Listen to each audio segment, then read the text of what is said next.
Namaku Alia, 22 tahun. Aku baru saja lulus kuliah dan untuk sementara tinggal di rumah kakakku, Nadia dan suaminya, Raka. Katanya, sebelum aku mendapat pekerjaan tetap, aku boleh tinggal di sini selama aku mau. Kakakku adalah segalanya bagiku. Sejak kecil, dia seperti ibu kedua. Orangnya lembut, sabar, dan selalu mendahulukan orang lain. Dia menikah lebih dulu, saat aku masih duduk di bangku SMA. Pernikahannya dengan Raka terlihat seperti mimpi. Bahagia, stabil, dan penuh cinta. Raka sendiri adalah sosok yang sopan dan hangat. Ia bekerja sebagai desainer interior dan memiliki kantor sendiri. Dia bukan tipe laki-laki yang banyak bicara, tapi selalu tepat saat bertindak. Sejak awal aku tinggal di sini, Raka memperlakukanku seperti adik kandung. Ia sering menanyakan kabar, membantu mencarikan lowongan kerja, bahkan sesekali membuatkan kopi saat aku begadang menyusun CV. Setiap malam, kami makan malam bersama di ruang makan yang hangat dan bersih. Kakakku selalu memasak makanan favorit lalu kami duduk bertiga sambil tertawa kecil tentang hal-hal remeh. Kadang aku berpikir, rumah ini terlalu sempurna, terlalu damai, seolah tak ada celah untuk luka atau rahasia. Alia, kamu harus cari kerja yang kamu suka. Jangan asal ambil, kata Raka suatu malam sambil menyerahkan selembar kertas berisi daftar perusahaan yang sedang membuka lowongan. Aku tersenyum. Iya kak, makasih ya. Kak Raka baik banget. Nadia menyahut dari dapur. Memang suamiku terbaik sedunia. Kami bertiga tertawa. Tidak ada yang aneh malam itu. Tidak ada yang retak. Tapi mungkin, justru karena semuanya terlihat terlalu sempurna, aku tidak menyadari bahwa sesuatu sedang diam-diam berubah. Dan semuanya akan dimulai dari satu momen yang tampaknya sepele, tapi merusak segala yang pernah kupahami tentang cinta dan keluarga. Malam itu, setelah makan malam, aku membantu Nadia mencuci piring di dapur. Sementara Raka duduk di ruang tamu, membaca sesuatu di laptopnya. Kami bercanda seperti biasa, dan aku sempat melemparkan handuk kecil ke arah Nadia karena celetukannya tentang cowok-cowok yang pernah aku tolak. Makanya jangan terlalu pemilih, katanya sambil tertawa. Aku hanya mencibir. Aku bukan pemilih, cuma realistis. Tak lama kemudian, aku melangkah keluar dari dapur menuju ruang tamu, membawa 2 gelas jus untuk aku dan Raka. Nadia bilang, dia sedang tidak ingin minum. Ketika aku meletakkan 1 gelas di depan Raka, dia mendongak dan, entah kenapa, tatapan matanya terasa berbeda. Biasanya, ia hanya menatap sekilas lalu mengucap terima kasih seperti biasa. Tapi malam itu, matanya menahan pandang. Terlalu lama untuk sekadar sopan santun. Tidak tajam, tidak juga mesra, tapi cukup dalam untuk membuatku salah tingkah. Aku buru-buru menunduk. Ini jusnya, Kak, ucapku cepat sambil menyeruput milikku. Terima kasih, Alia. Suaranya pelan, tapi jelas. Hampir seperti ada nada lain di baliknya. Aku tertawa kecil untuk menutupi kegugupan yang mulai terasa aneh. Kak Raka ngerjain apa sih dari tadi? Lagi nyari inspirasi buat proyek klien. Tapi, belum nemu yang srek. Aku duduk di sofa seberang. Biasanya kami bisa mengobrol biasa saja, tapi kali ini ada jeda-jeda sunyi yang tidak pernah ada sebelumnya. Saat aku menoleh sekilas, aku menangkap basah. Raka sedang melihat ke arahku. Lagi, aku pura-pura tak sadar dan berdiri sambil berkata, aku naik ke kamar dulu ya. Dia hanya mengangguk. Tapi detik sebelum aku membalikkan badan, aku mendengar suaranya lagi, pelan, hampir seperti gumaman. Kamu cantik malam ini. Langkahku terhenti. Separuh tubuhku menolak percaya kalimat itu keluar dari mulutnya. Aku tidak berani menoleh. Tidak tahu harus berkata apa. Jadi aku melangkah cepat ke atas, masuk kamar, dan mengunci pintu. Selama beberapa menit, aku berdiri, membelakangi pintu kamar, menahan napas, berharap detak jantungku kembali normal. Apa maksud dari kata-katanya? Apa dia cuma bercanda? Atau aku yang salah dengar? Tapi yang lebih membuatku takut adalah satu pertanyaan yang tiba-tiba muncul di benakku. Kenapa? Aku tidak merasa marah. Itu pertanyaan yang terus berputar di kepalaku sepanjang malam. Aku terjaga hingga dini hari, menatap langit-langit kamar sambil memutar ulang kejadian tadi. Tatapan itu, kalimat itu, dan perasaan aneh yang menggeliat di dada. Seharusnya aku merasa jijik, kesal, atau paling tidak kecewa. Tapi nyatanya, aku malah merasa gelisah dan penasaran. Paginya, aku berusaha bersikap biasa. Aku turun ke dapur lebih pagi, mencoba membuat sarapan sebagai alasan untuk menghindari tatap muka terlalu lama dengan Raka. Tapi yang turun pertama justru Nadia. "Kamu bangun pagi banget," katanya sambil meregangkan tubuh. Aku tersenyum canggung, nggak bisa tidur. Gugup mau wawancara kerja? Aku mengangguk saja. Bukan itu alasannya, tentu saja. Tapi lebih mudah menjadikan wawancara kerja sebagai tameng dari badai yang belum sempat meledak. Setelah sarapan, Nadia bersih-bersih. Rumah sementara aku membantu membereskan kamar tamu yang sudah lama tidak dipakai. Saat menyusun beberapa kotak kardus yang belum dibuka sejak mereka pindah, aku tanpa sengaja menemukan sebuah kotak kayu kecil. Di dalamnya ada tumpukan surat. Surat yang ditulis tangan oleh Nadia. Rasa bersalah menyelimuti dadaku saat aku mulai membaca, tapi rasa ingin tahu lebih kuat. Aku lelah. Setiap hari merasa seperti sedang berpura-pura. Raka baik, sangat baik. Tapi entah kenapa, aku tidak pernah merasa cukup untuknya. Kami jarang bicara dari hati ke hati. Aku pernah berpikir untuk pergi, tapi aku takut dianggap gagal. Aku menelan ludah. Surat itu ditulis setahun lalu, jauh sebelum aku datang tinggal di rumah ini. Ada lebih banyak surat, sebagian berisi curahan hati tentang keraguan Nadia pada rumah tangganya, tentang rasa sepi meski tinggal serumah. Tanganku gemetar. Ternyata, rumah yang kuanggap sempurna, sudah lama retak tanpa aku tahu. Dan aku yang datang sebagai tamu, justru mulai melihat celah-celah itu dan, tanpa sadar, ikut masuk ke dalamnya. "Alia," suara Nadia dari luar mengejutkanku. Aku buru-buru menutup kotak itu dan menyembunyikannya di balik lemari. "Iya, Kak," jawabku cepat. "Kalau sempat nanti bantu aku ke supermarket ya." "Siap." Aku mencoba terdengar riang, tapi sepanjang siang, pikiranku terus melayang. Tentang surat-surat itu. Tentang tatapan Raka. Tentang perasaan yang makin tak terkendali.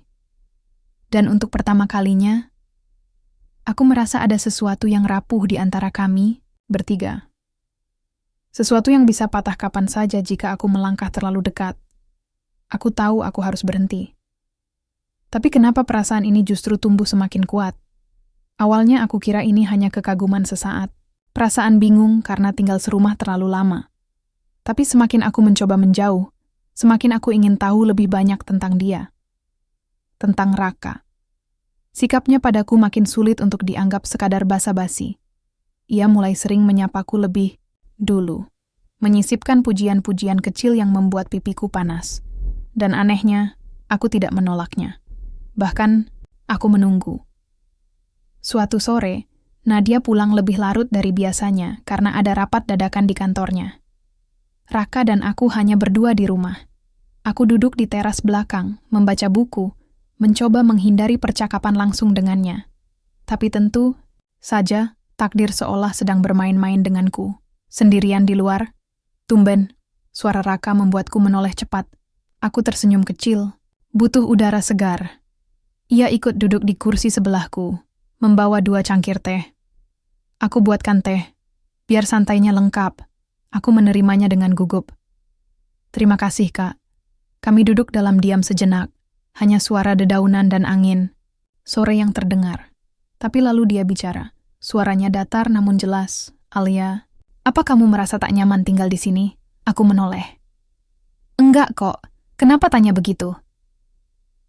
"Entah ya," katanya sambil menatap ke kejauhan. "Rasanya akhir-akhir ini kamu seperti menjauh, dingin." Aku menahan napas. Apa aku terlalu kentara?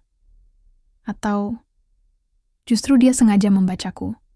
Aku tertawa pelan, mencoba menormalkan suasana. "Mungkin aku cuma gugup, Soal wawancara kerja besok. Dia mengangguk, tapi wajahnya tidak berubah. Lalu kalimat berikutnya meluncur begitu saja dari bibirnya. Kalau kamu gugup, kamu bisa cerita ke aku. Aku akan dengar. Dan detik itu juga aku merasa jantungku seakan berhenti berdetak. Kenapa kalimat sesederhana itu bisa terdengar begitu hangat? Begitu dalam, aku memalingkan wajah, pura-pura mengagumi langit senja. Tapi dalam hati, aku tahu. Ini bukan kekaguman biasa. Bukan ketertarikan sementara. Bukan juga kebingungan. Aku jatuh cinta. Bukan pada orang asing. Bukan pada seseorang yang bebas untuk kucintai, tapi pada suami kakakku sendiri. Dan itu, aku sadar betul, adalah dosa yang tidak bisa kuucapkan pada siapapun. Bahkan pada diri sendiri. Sejak malam itu, aku tak bisa lagi menatap Nadia dengan cara yang sama. Setiap kali dia tersenyum padaku, hatiku mencubit diri sendiri. Rasa bersalah yang menumpuk membuatku ingin pergi dari rumah ini. Tapi aku tak punya tempat lain. Belum. Dan anehnya, sebagian diriku, bagian paling egois dan paling lemah, tak ingin pergi. Nadia selalu menjadi sosok yang sempurna. Kakak yang tak pernah memaksakan apapun padaku. Yang selalu mengerti bahkan saat aku tak bicara.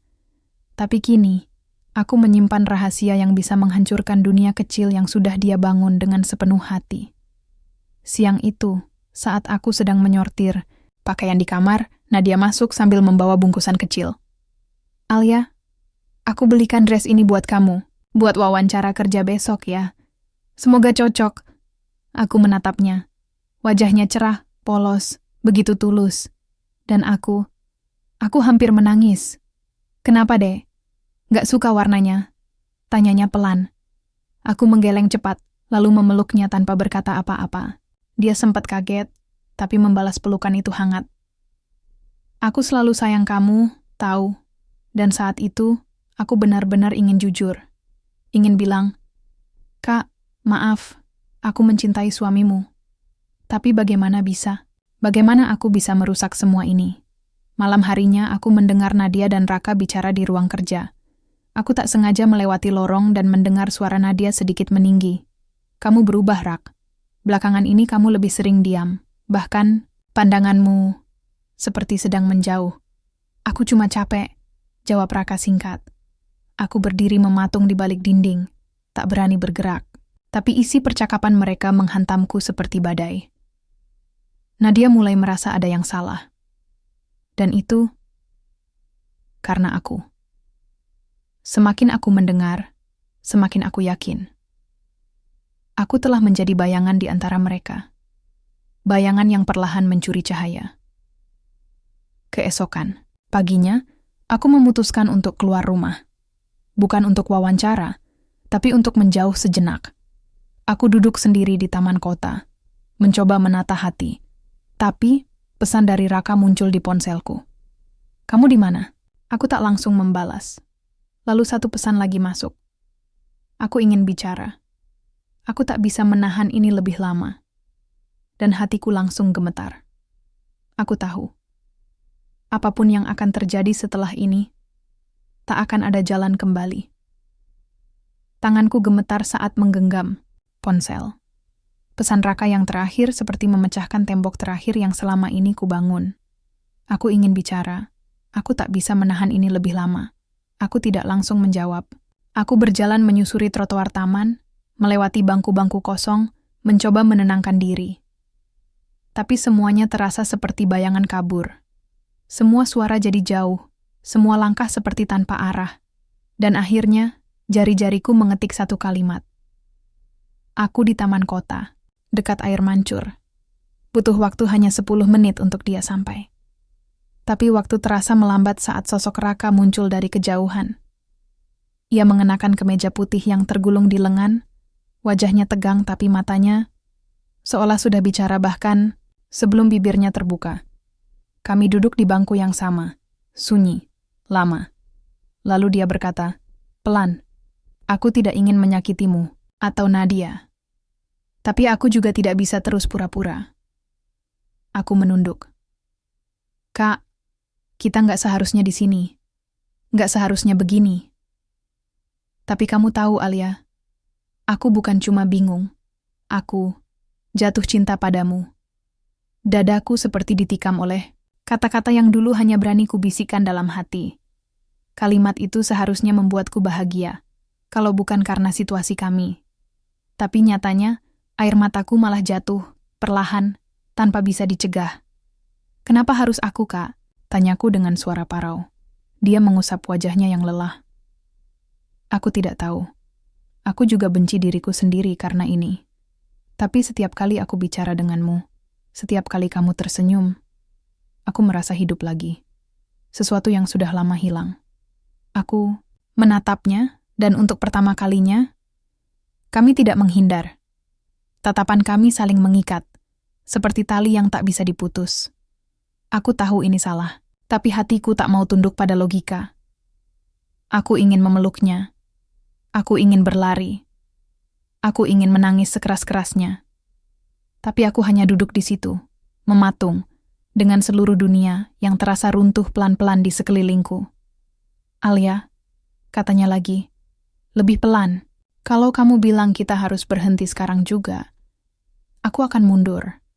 Aku akan pura-pura nggak pernah bilang apa-apa. Tapi kalau kamu ingin aku tetap di sini, aku akan bertahan. Untukmu. Dan detik itu juga, aku sadar, aku harus memilih. Pilihan yang bisa menghancurkan hidup kakakku, atau menghancurkan diriku sendiri. Aku pulang malam itu dengan langkah gontai, seperti tubuhku kosong dan hanya digerakkan oleh angin. Di dalam kepala, suara Raka terus terulang. Kalau kamu ingin aku tetap di sini, aku akan bertahan. Untukmu. Aku tahu, satu kalimat itu saja cukup untuk mengubah segalanya. Tapi aku belum memberi jawaban. Dan mungkin, bagian terdalam dalam diriku sedang berharap, agar aku tak pernah perlu memilih. Begitu sampai di rumah, aku menemukan Nadia tertidur di sofa, dengan TV menyala menampilkan berita larut malam. Selimut yang tergelung di kaki membuatku tersentak. Dia menungguku pulang. Lagi-lagi, dia menjadi yang selalu sabar, sementara aku menyimpan sesuatu yang bisa menusuk dari belakang. Aku mendekat, menarik selimut ke atas pundaknya, lalu menatap wajahnya. Wajah yang tak asing sejak kecil. Wajah yang dulu sering menjemputku, pulang sekolah, membelikan jajan, dan menangis saat pertama kali aku jatuh dari sepeda, dan sekarang, aku sedang mencintai suaminya. Keesokan paginya, aku memutuskan untuk bicara jujur. Bukan pada Nadia, bukan juga pada Raka, tapi pada diriku sendiri. Aku duduk di depan cermin kamar, menatap bayangan diriku yang seakan bukan aku lagi. Lalu aku membuka lembar jurnal harian yang selama ini kusembunyikan di laci. Di situ, aku menulis satu kalimat yang sudah lama ingin kutuliskan. Aku mencintai Raka. Tangisku pecah. Karena aku tahu, setelah ini, tak akan ada jalan kembali. Hari-hari berikutnya, aku mulai menghindari Raka semampuku. Setiap kali kami bertemu di rumah, aku berpura-pura sibuk, cepat-cepat pergi, atau bicara sekedarnya. Tapi dia tak menyerah. Satu malam, saat Nadia lembur, di kantor, Raka mengetuk pintu kamarku. Alia, aku tahu kamu sedang berusaha menjauh, tapi aku perlu tahu keputusanmu. Aku berdiri di balik pintu, tidak membuka. Tapi aku menjawab dengan suara gemetar. Aku nggak bisa, Kak. Henning. Lalu dia berkata, tapi kamu juga nggak bisa berpura-pura kita nggak saling peduli. Justru, karena kita saling peduli, kita harus berhenti. Suaraku meninggi, lalu bergetar, sebelum semuanya benar-benar hancur. Kalau sudah terlanjur hancur, masih pantaskah kita tetap diam? Aku terdiam. Kalimat itu menusuk lebih dalam daripada yang kubayangkan. Lalu langkah kakinya menjauh. Ia tidak memaksa, tapi juga tidak menyerah. Dan aku tahu, aku sedang berjalan di jalan yang tak ada kembalinya. Setiap langkah setelah malam itu terasa seperti menjejakkan kaki di duri. Aku bangun, bernapas, tersenyum, dan berbicara seperti biasa. Tapi semuanya palsu. Sejak aku memutuskan untuk menjauh dari Raka, aku tidak hanya kehilangan sosok yang diam-diam mulai mengisi hidupku, tapi juga diriku sendiri. Namun luka yang paling dalam justru datang dari rumah ini, dari Nadia kakakku. Suatu sore, Nadia pulang lebih awal dari kantor, membawakan makanan kesukaanku. "Alia, kamu pasti belum makan kan? Aku lewat resto yang kamu suka tadi." Aku menatapnya, senyum yang tulus, mata yang berbinar, perhatian yang tak pernah berubah, meski aku menyembunyikan racun dalam dadaku sendiri. Kupaksakan senyum. "Makasih, Kak. Kami makan bersama di ruang makan. Raka belum pulang. Suasana seperti biasa, hangat dan nyaman. Kecuali bagi batinku yang terasa terbakar perlahan." Tiba-tiba Nadia meletakkan sendoknya dan menatapku serius. "Alia, aku mau tanya sesuatu. Tapi tolong jawab jujur, ya." Jantungku berdetak keras. "Apakah dia tahu apa kamu suka sama seseorang?" Aku tercekat. "Kenapa nanya gitu?" Dia tersenyum, seperti mencoba menenangkan. "Soalnya kamu beda belakangan. Ini." Kayak lagi galau, tapi nggak mau cerita. Aku menunduk. "Nggak kok. Cuma lagi bingung soal kerjaan aja." Dia mengangguk, walau aku tahu dia tidak sepenuhnya percaya. Malamnya, aku menangis di dalam kamar. Aku menekan mulutku dengan bantal, agar isakanku tak terdengar. Di antara air mata, aku berkata dalam hati, "Aku mencintai Raka, tapi aku lebih mencintai Nadia." Dan disitulah aku sadar, aku telah memilih luka. Luka yang kupilih sendiri, karena mencintai seseorang tidak selalu berarti harus memilikinya. Kadang, yang paling tulus adalah merelakan. Keesokan harinya, aku memutuskan untuk bicara pada Raka. Aku menemuinya di halaman belakang rumah saat Nadia masih mandi. "Aku mau bilang satu hal, Kak," ucapku pelan. Dia menoleh, matanya masih menyimpan. "Harap, aku nggak bisa ada di rumah ini terus. Aku harus pergi. Bukan karena aku benci, tapi justru karena aku terlalu sayang." Dia terdiam, lalu bertanya, "Kamu yakin?" Aku mengangguk. "Kalau aku tetap di sini, kita akan hancur. Kak Nadia, dia nggak pantas kehilangan semuanya. Apalagi olehku." Air mata menggantung di matanya. Tapi dia tidak membantah. Dia tahu, aku benar. "Aku akan bantu carikan tempat tinggal untukmu," katanya akhirnya. Aku tersenyum, pahit. "Nggak usah. Aku harus belajar berdiri sendiri." Dan untuk pertama kalinya, aku merasa benar. Bukan sebagai perempuan yang mencintai suami orang, tapi sebagai adik yang ingin melindungi kakaknya. Dengan cara yang mungkin paling menyakitkan. 3 hari kemudian, aku resmi meninggalkan rumah itu. Tak ada drama perpisahan.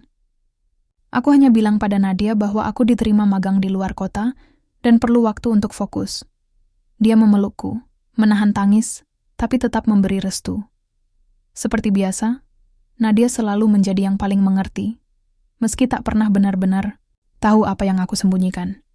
Aku tidak berani mencium pipinya terlalu lama, karena aku tahu kalau aku tinggal sedetik lebih lama, aku tak akan sanggup pergi. Raka mengangkat koperku ke mobil. Kami tak banyak bicara, hanya diam, membiarkan perpisahan tumbuh dalam keheningan yang menyayat.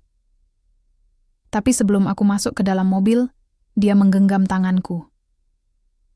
"Kalau suatu hari nanti, semua ini tidak seperti sekarang, apa kamu masih akan memilihku?" Aku menatapnya. Mata itu, tempat aku pernah ingin berlabuh. Tapi aku hanya tersenyum tipis. "Kalau suatu hari nanti, kamu masih mencintaiku dengan cara yang benar, mungkin kita bisa bicara lagi. Tapi hari ini, biarkan aku memilih pergi." Dia mengangguk, perlahan melepas tanganku. Tak ada pelukan, tak ada cium tangan. Hanya satu, tatapan terakhir, tatapan yang akan tinggal bersamaku untuk waktu yang lama. Lalu aku masuk ke mobil dan memintanya untuk tidak menoleh. Tidak melihatku menjauh, tidak mengejarku. Aku ingin pergi tanpa membalikkan badan. Bukan karena aku sudah melupakan, tapi karena aku ingin belajar memaafkan diriku sendiri. Seminggu berlalu. Kota baru, kos baru, rutinitas baru. Tapi bukan berarti luka itu ikut tertinggal. Ia tetap menempel di hatiku, seperti bekas luka lama yang sesekali berdenyut saat malam tiba. Setiap kali aku merasa lemah, aku membuka jurnal kecilku, membaca ulang kalimat yang kutulis waktu itu. Aku mencintai Raka. Tapi kini, tepat di bawah kalimat itu, aku menambahkan satu baris baru. Tapi aku lebih memilih mencintai diriku sendiri. Dan disitulah, untuk pertama kalinya setelah semua ini, aku mulai merasa utuh lagi. Tidak sebagai orang ketiga, tidak sebagai perempuan yang kalah, tapi sebagai perempuan yang akhirnya menang atas perasaannya sendiri. Hari-hari di kota baru mengajarkanku banyak hal tentang diri sendiri, tentang kekuatan, dan kelemahan yang selama ini kusembunyikan di balik senyum dan diamku. Aku belajar bahwa mencintai diri sendiri bukanlah egoisme, tapi kebutuhan untuk bisa berdamai dengan segala luka dan kesalahan yang pernah kubuat. Suatu sore, aku duduk di sebuah kafe kecil, menyeruput teh hangat sambil menulis di jurnalku. Tiba-tiba, ponsel berdering. Sebuah pesan masuk dari Nadia. Alia, aku ingin kamu tahu, aku sudah memaafkanmu. Aku ingin kita kembali seperti dulu, meski mungkin tidak mudah. Aku sayang kamu, adikku. Mataku berkaca-kaca. Aku membalas dengan hati yang lapang. Aku juga sayang Kak Nadia. Terima kasih sudah memberi aku kesempatan untuk belajar menjadi lebih baik. Aku tahu, perjalanan ini belum selesai. Mungkin tidak akan pernah selesai, tapi aku yakin, dengan cinta yang benar, cinta yang tulus tanpa syarat, semua luka bisa sembuh. Aku berdiri dari kursi, menghirup udara sore yang sejuk, dan tersenyum. Bukan untuk orang lain, tapi untuk diriku sendiri. Karena aku sudah melewati badai. Aku sudah memilih jalan yang paling sulit. Dan aku tahu, aku layak bahagia. Pelajaran yang aku dapatkan dari semua ini sederhana. Kadang, mencintai bukan soal memiliki. Kadang, melepaskan adalah bentuk cinta yang paling tulus. Dan yang paling penting, sebelum mencintai orang lain, kita harus belajar mencintai diri sendiri, dengan segala kekurangan dan kelebihan kita. Terima kasih sudah mengikuti cerita ini. Semoga kisahku bisa menjadi pengingat bahwa cinta, dalam segala bentuknya, selalu layak diperjuangkan dengan hati yang jujur.